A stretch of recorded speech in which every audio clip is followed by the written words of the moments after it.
The mid-morning sun hung oppressively over London, casting long shadows across the stately grounds of Buckingham Palace. Tourists had gathered in droves, their cameras poised to capture the iconic ceremony of the changing of the guard. The courtyard buzzed with excited murmurs in a dozen languages, the air filled with anticipation and awe. That harmony shattered like glass when Marcus Stone arrived. At 6'3", Marcus was a towering figure of raw, unrefined aggression. His muscles bulged beneath a tattered tank top soaked with sweat and the stale scent of beer. His arms, painted in a crude tapestry of jailhouse tattoos, bore the stories of countless street brawls and nights spent in police custody.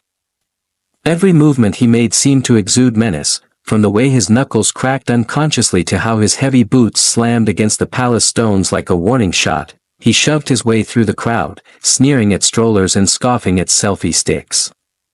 "Move it," he growled, knocking a young mother aside as she struggled to pull her children to safety.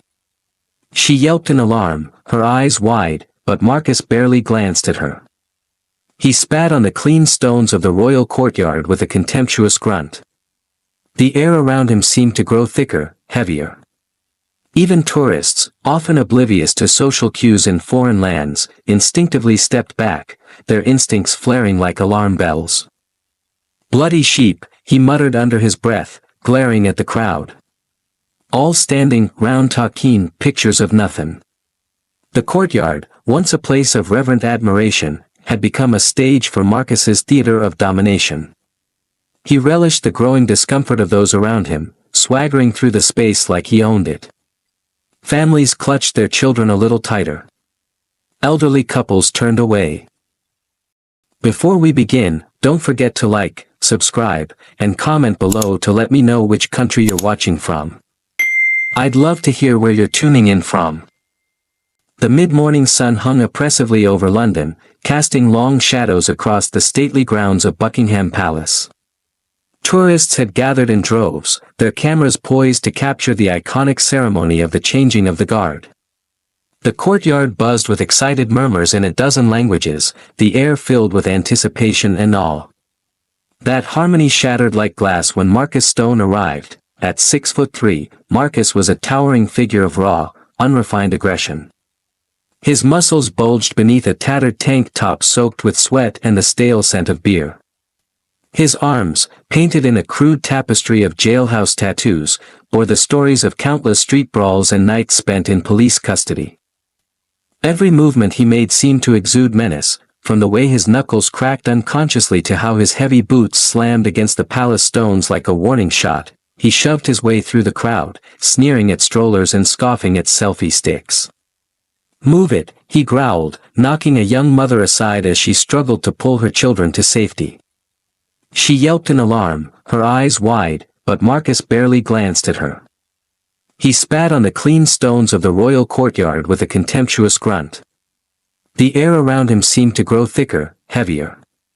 Even tourists, often oblivious to social cues in foreign lands, instinctively stepped back, their instincts flaring like alarm bells. "Bloody sheep," he muttered under his breath, glaring at the crowd. All standing round talking pictures of nothing. The courtyard, once a place of reverent admiration, had become a stage for Marcus's theater of domination. He relished the growing discomfort of those around him, swaggering through the space like he owned it. Families clutched their children a little tighter. Elderly couples turned away. He planted himself directly in front of the soldier, blocking tourists trying to snap pictures. An elderly veteran watching from the sidelines unconsciously touched his campaign medals. He didn't look at Marcus. He was watching the guard.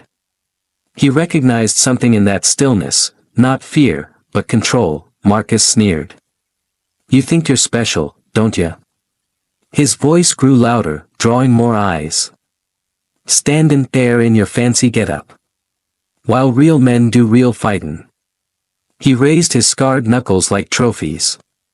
The guard remained unmoved. Marcus's bravado was becoming more frantic, less confident. It wasn't supposed to go this way. People were supposed to flinch. To back down. But this man in red, this silent symbol of everything Marcus hated, was doing none of that. "Come on, soldier boy," he said, his voice now trembling with suppressed rage. "Say something. Blink. Breathe. Show me you're human." Nothing, just the wind, just the silence of centuries-old discipline wrapped in polished buttons and polished boots. To Marcus, it was infuriating. To everyone else, it was terrifying and impressive. The crowd around him wasn't watching a thug provoke a performer anymore. They were watching a fool poke a coiled spring. And the spring, they knew, would not stay still forever. By now, a hushed silence had blanketed the courtyard. Conversation ceased, laughter vanished, and even the wind seemed to pause in anticipation. All eyes were drawn to the confrontation brewing at the center, Marcus. A vessel of escalating fury, and the royal guard, stoic and silent, a pillar unmoved. Marcus had begun bouncing lightly on the balls of his feet, a boxer's rhythm creeping into his stance. It was sloppy, more barroom bravado than disciplined form, but the intent was clear. He was itching for violence. His chest heaved, his jaw clenched. Each second of being ignored stoked the fire of his ego. "Listen up," he barked, his voice slicing through the air like a thrown bottle. "Your fancy guard here's about to learn what happens when you ignore the wrong bloke." He turned in a slow circle, speaking to the crowd now, trying to rally witnesses, trying to turn the silence into a stage. But no one joined in. No cheers, no laughs, just the wary glances of people unsure whether they were about to see an arrest or an assault. Marcus took another step forward, now close enough to count the brass buttons on the guard's uniform. He leaned in, his voice low and venomous. "Last chance, soldier boy. Blink. Twitch. Do something." The guard remained still. Not stiff, but steady. Not frozen, but focused. There was a shift now, almost imperceptible, that only those with battlefield eyes could notice. A subtle tension in the legs. A slight centering of mass. The readiness of a coiled spring, not out of fear, but out of practiced restraint, but Marcus didn't see it. Couldn't see it. His rage had blinded him to everything but his own imagined dominance. "You think that uniform protects you?" he hissed. "Let's see how special you feel with a few teeth missing." The thug's right arm swung back wide, telegraphing his intent like an amateur. He put his entire weight into the punch, a wild haymaker drawn not from training, but from drunken confidence and ego. The fist cut through the air and struck the guard's jaw with a thud that echoed across the courtyard. Gasps rose from the crowd. Some phones snapped up to catch what had just occurred. Children turned their faces away. The blow had landed. The thug's knuckles connected. But nothing happened. The guard's head had turned slightly with the impact, but not from injury, only the natural movement of absorbing force. His bearskin cap remained firmly strapped in place, unmoved. His feet hadn't shifted an inch. His rifle stayed at his side. His expression remained unreadable. He was not rattled. He was not harmed. He was not impressed. A drop of blood formed at the corner of his mouth. Just one. It slid slowly down to his collar like a single crimson punctuation mark. Marcus stepped back, shaking out his hand, wincing more than he wanted to admit. He grinned wide, trying to salvage the moment. "Not so special now, are ya?" He bluffed, his voice wavering under the weight of his uncertainty, but in that moment, after the blow, after the defiance, something shifted. Not in Marcus, but in the man before him. The guard's eyes moved. For the first time, his gaze broke protocol. Slowly, deliberately, he turned his head and locked eyes with Marcus. The transition was chilling. Gone was the ceremonial statue, replaced by something deeper. Something older. Something dangerous. The change in the air was immediate. The veterans who had been silently watching took an instinctive step back. They'd seen that look before, not in royal parades or pageantry, but in combat zones. In deserts. In death, you hit like a woman. The words were quiet, precise, each syllable delivered with surgical calm. There was no emotion, no malice. Just the cold truth. The voice didn't belong to a man who had just been punched. It belonged to a professional who had allowed it to happen. Marcus froze. The smirk died on his lips. Something primal registered in the base of his spine. Fear. Recognition. Doubt. The guard's tone didn't rise. It didn't need to. I could have stopped that punch before it left your shoulder, he said. Saw it coming the moment you started posturing. Amateur form. Predictable angle. All power. No technique. The words hit harder than any fist. Each one chipped away at Marcus's carefully built facade of strength. He opened his mouth to speak, to regain some sense of control, but the guard wasn't done. Let me explain something to you about real combat, he continued. While you were practicing your pub brawls, I was in Helmand Province, watching RPGs tear through armored vehicles. While you were picking fights with drunk tourists, I was coordinating medevac for friends who didn't come home. The silence from the crowd was absolute. A pigeon fluttered down nearby and immediately flew off again. The tension in the air was thicker than smoke. I've stared down suicide bombers with more conviction than you'll ever have, the guard said. A ghost of a smile touched his lips, cracking the dried blood at the corner. You're not the first coward to throw a punch and think it makes him a man. But you will be the last one to do it to me. Marcus took a step back, involuntarily. The bravado drained from him with each word. This was no toy soldier. This was a trained killer who had worn the uniform in places far darker than Buckingham Palace. You just stood there, Marcus stammered weakly, his voice now betraying confusion more than anger. You didn't even flinch. I stood still, the guard replied, because discipline dictated it. Protocol restrained me. Tradition held me. His eyes narrowed. Not in anger, but in purpose, but now. His voice dropped lower, steel hidden beneath silk. Now you've crossed the line. And Marcus, for the first time, understood what it meant to stand in front of real power. The guard's voice remained calm, but now it carried a different weight, authority, not born from command but from lived experience. His words were no longer just a quiet dismantling of Marcus's ego, they were a warning. A final line in the sand. Protocol dictates that we maintain our post, he said steadily, eyes never leaving Marcus. We are symbols of discipline. Ceremony. Nation. So I let your punch land. I chose not to respond. Marcus blinked, sweat glistening on his brow now. His earlier aggression had twisted into uncertainty. A man who had once prowled like a predator was suddenly unsure of his place on the food chain, but make no mistake, the guard continued. Compared to incoming mortar fire. Compared to bullets snapping past your ear. Compared to watching friends bleed out in the sand, your little punch is background noise.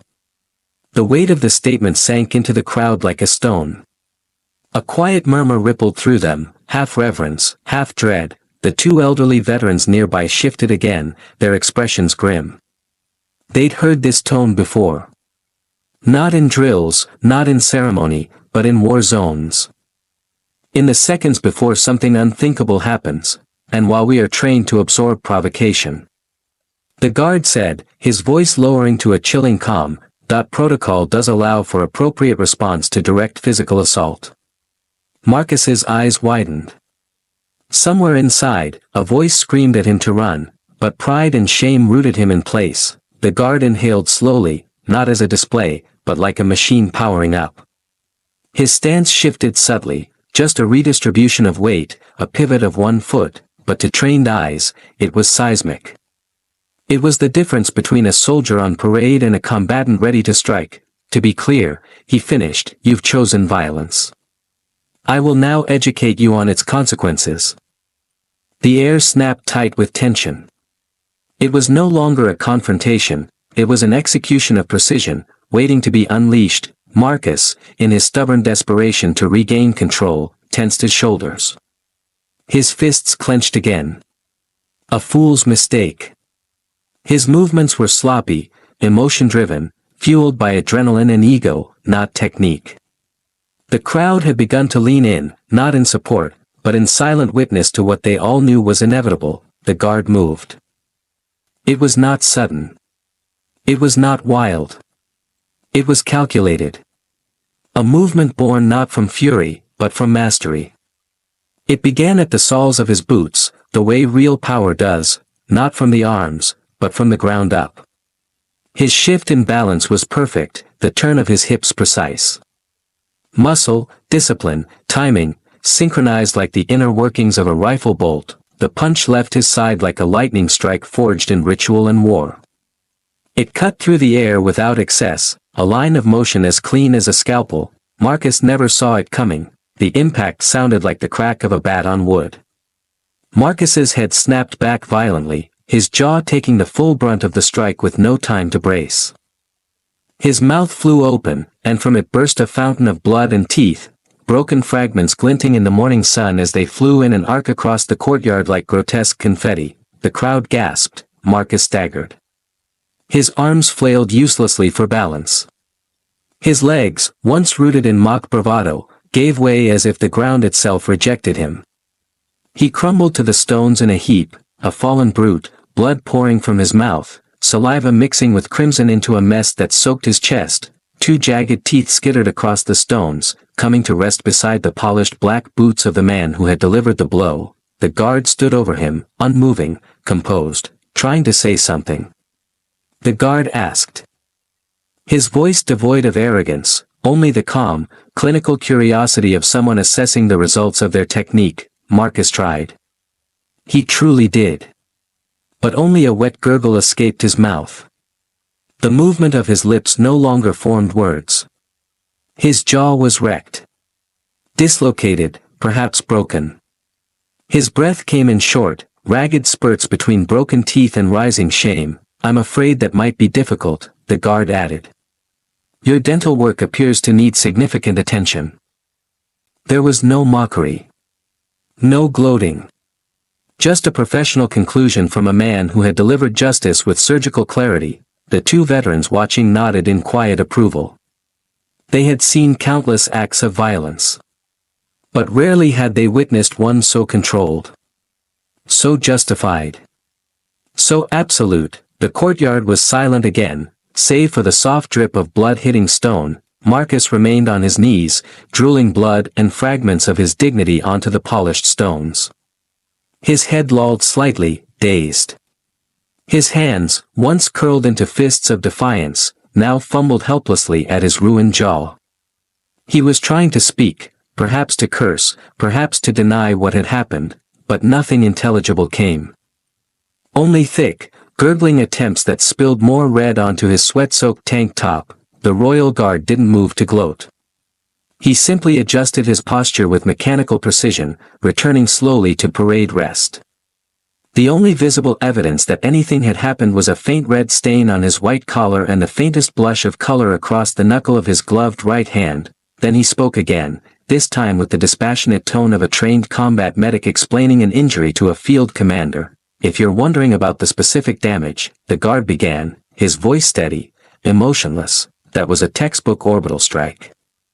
Executed to engage the mandibular nerve cluster. The crowd had not dispersed. They remained frozen, entranced, stunned, reverent. The guard might have been reading a field manual aloud for how clinically he spoke. But those with even a hint of military background knew this was not theatrics. It was training, real, hard-earned knowledge. The mandibular nerve, he continued, is a branch of the trigeminal system.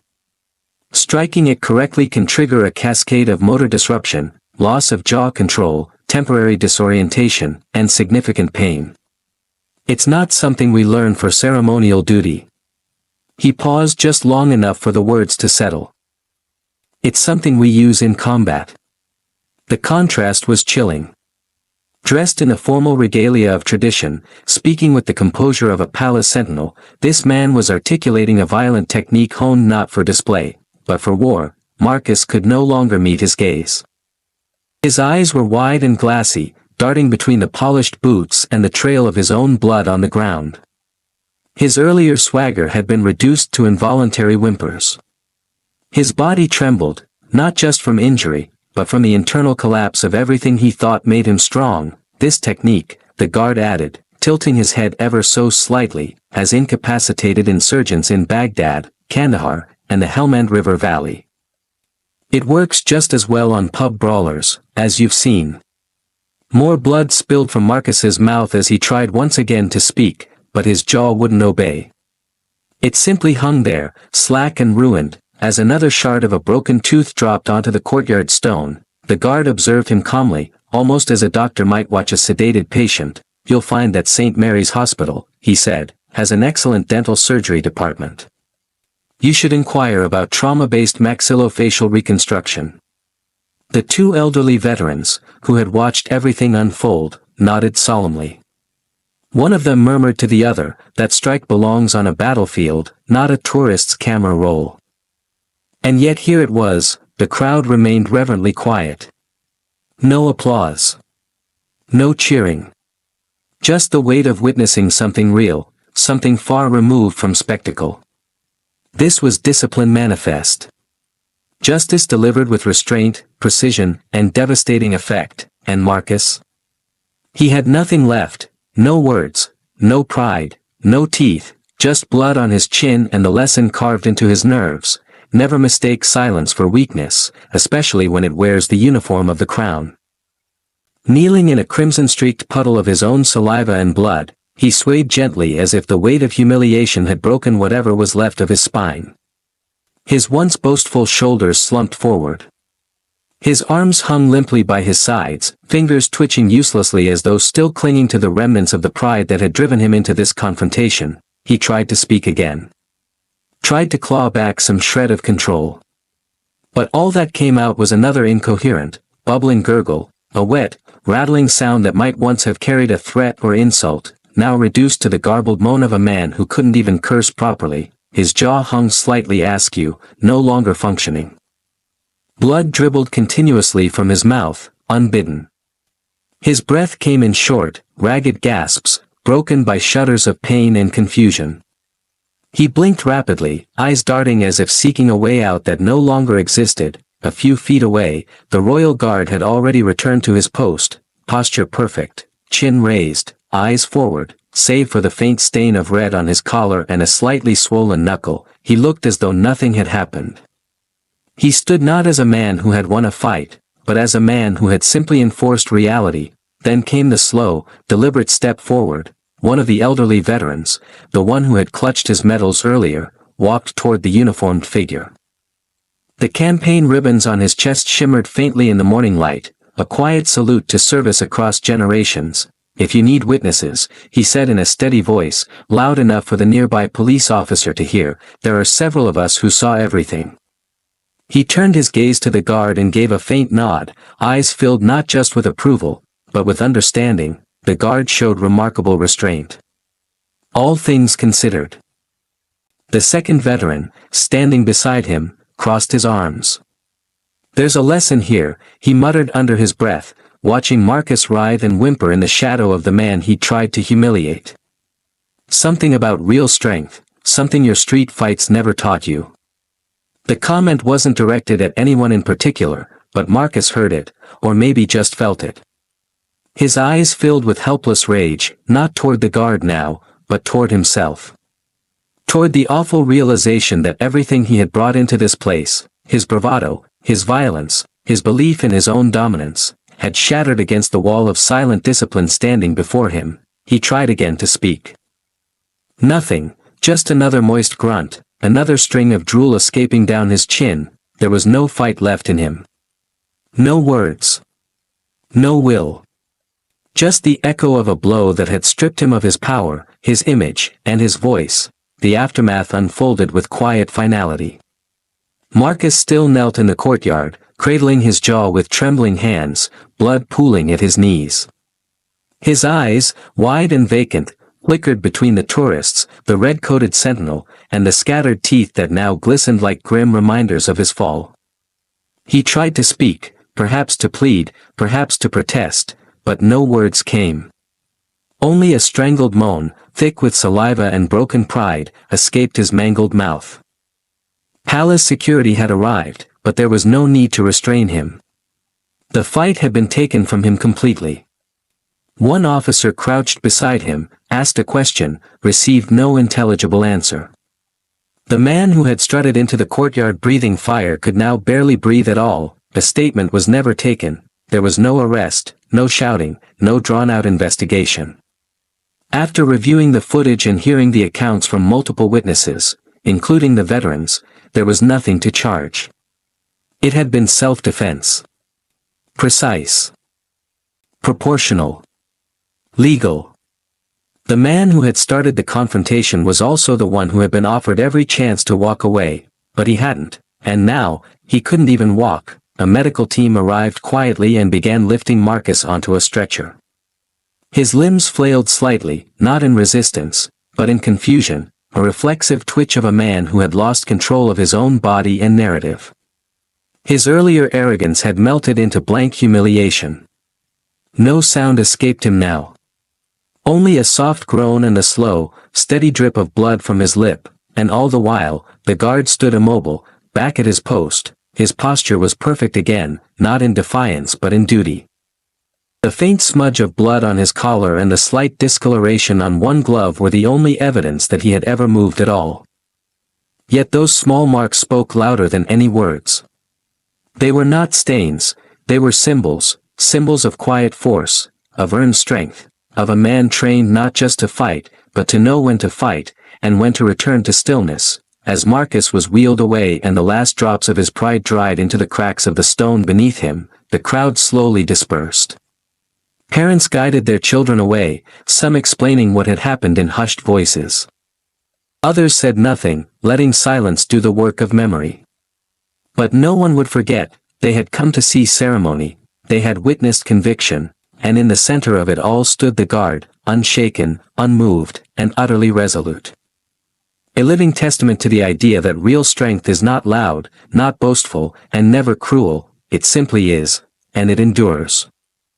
In a world increasingly loud with performance, where shouting often drowns out wisdom and posturing is mistaken for power, this story stands as a solemn reminder: true strength does not boast. It does not need to. What unfolded in the courtyard that day was not just a confrontation. It was a lesson written in silence, in discipline, and in blood. The royal guard did not react with ego. He did not fight to impress or retaliate. He stood firm, not because he lacked the ability to strike, but because he understood the weight of restraint, and when the time came, he responded not with rage, but with precision. Not to humiliate, but to restore order.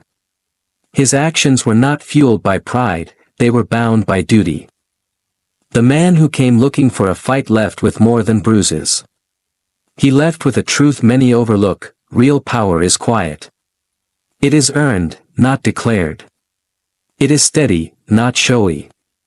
And it never confuses cruelty for courage. Respect is not demanded, it is commanded through character. So as the stones dried and the tourists moved on, one thing became clear: beneath the red coats and ceremonial tradition stands something unshakable. Not just soldiers, but guardians. Of values. Of discipline. Of a strength forged not in noise, but in silence. Let us remember that, and honor it. Thank you for watching the video. If you enjoyed it, don't forget to hit like and share it. Subscribe to our channel for more inspiring videos. Thanks again and see you in the next one.